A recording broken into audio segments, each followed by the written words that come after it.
Here is the second short theory on the next player that got injured in the season and wondering what if he didn't get injured. So, it's the 2014 season, and the Cardinals were 9-1. They had the best record in the league.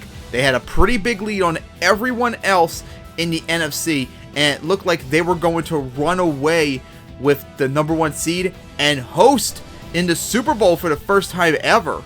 But a few weeks earlier, Carson Palmer, who was having a very good season that year, suffered a season-ending injury. And of course, the concern was what would happen to the Cardinals at this point.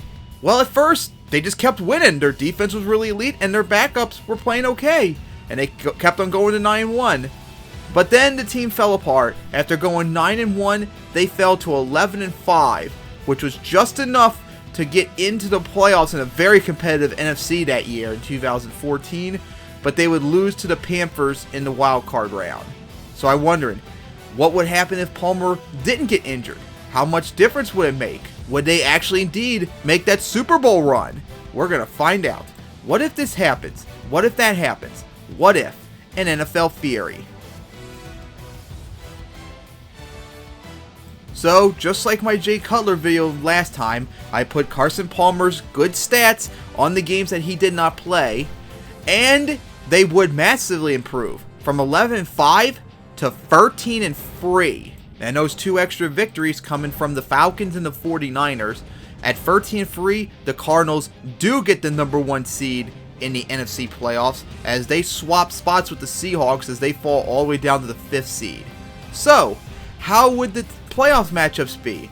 Well, starting off in the wild card, Seahawks at Panthers.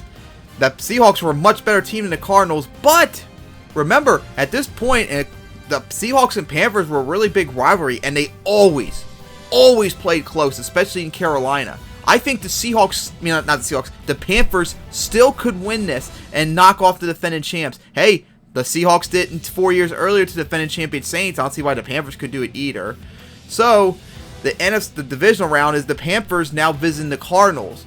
But now with the Panthers on the road and playing a much better Cardinals team with Palmer, I think the Cardinals this time around would get the win. So the NFC Championship is now the Packers at the Cardinals.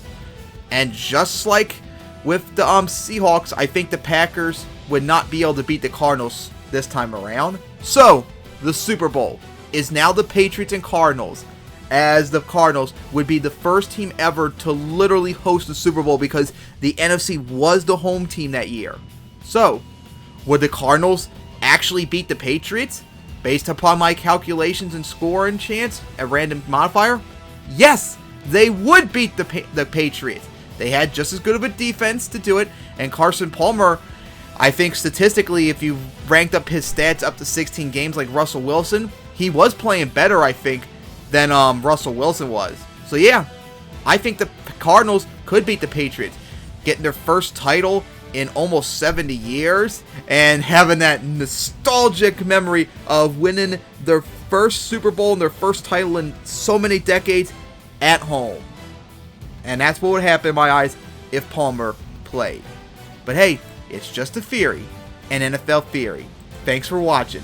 This one is much better than the Jay Cutler one I did, as I knew it was going to have much more implications than that one. I have a whole bunch more theories on quarterbacks getting injured and all them, but they're much later down the road, so we'll get to them eventually. But the next one, oh boy, this is going to be a cool one too. But I am going to have to remake it though, because it is bad, and it's well before I did my random calculations, so I'm going to have to fix it. So it'll probably be over a month before you see the next theory when I get this all done. But hey, tune in for them because this one is going to be a cool one.